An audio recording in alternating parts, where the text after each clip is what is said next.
présente, je m'appelle Grégory Baillet, je suis éditeur du site web depuis 3 ans à présent et j'ai travaillé pendant 15 ans en télévision avant de venir en tant que responsable du service internet du site sport de la RTBF.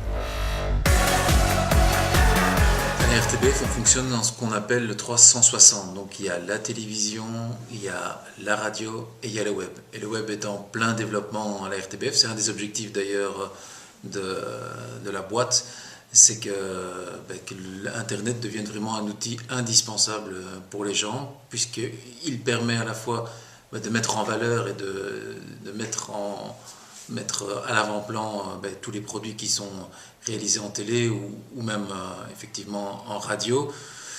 Je dirais que simplement le logo de la RTBF a changé depuis quelques années, c'est désormais rtbf.be, donc ça veut tout dire. Le service internet de sport, en tout cas, existe et a été lancé lors des JO de Pékin. C'était en fin juillet 2008 et donc cela fait 4 ans qu'il existe réellement un site internet d'information sportive. Avant ça, il y avait ce qu'on appelait un blog où tous les journalistes, que ce soit en télé ou en radio, apportaient leurs impressions, leur vécu, etc. de leur travail professionnel au quotidien.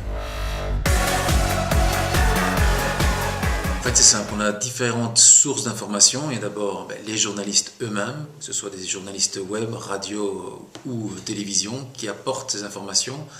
Donc à ce moment-là, on les traite sur le site. Puis on a aussi ce qu'on appelle les agences de presse, AFP, Belga ou encore Reuters, mais principalement Belga et AFP.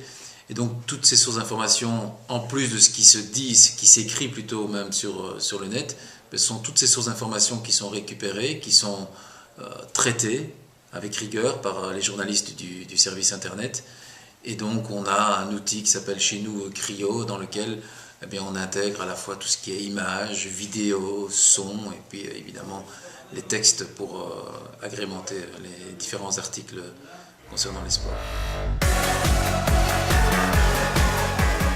Les attentes, elles sont simples, c'est de voir que le stagiaire, en l'occurrence Adrien, soit à la fois rigoureux dans la manière de traiter l'information, voir aussi comment lui-même allait chercher une information et comment il l'absorbait pour pouvoir la rendre lisible et accessible à tous les internautes qui viennent sur un site, car on sait que c'est une écriture particulière.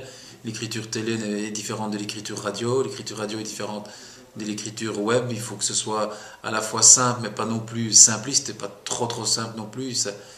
On s'adresse quand même à un public assez large, donc il y avait pas mal d'exigences à ce niveau-là. Et puis il y avait tout ce qui était traitement vidéo, même de son, de tout ce qui est fait ici à la RTBF. Le seul reproche qu'on peut avoir concernant Adrien, c'est qu'au début en tout cas, c'était au niveau de la lenteur, au niveau du traitement d'informations, car on sait que quand on est sur un site internet, c'est un site, les sites internet c'est l'info d'immédiateté, donc il faut que ce soit rapide, les gens veulent que l'information soit rapidement visible et accessible sur les sites internet, donc on n'a pas le temps pour une info donnée importante de se dire j'ai 2 heures devant moi pour la traiter et la mettre sur le site. En général ça doit aller très vite, mais ça c'est une question d'apprentissage et de temps. On ne peut pas demander à un jeune de 20 ans d'avoir les mêmes réflexes de quelqu'un qui a 30 ou 40 ans ou qui a 10 ans de métier dans le sport ou dans l'audiovisuel ou dans le web.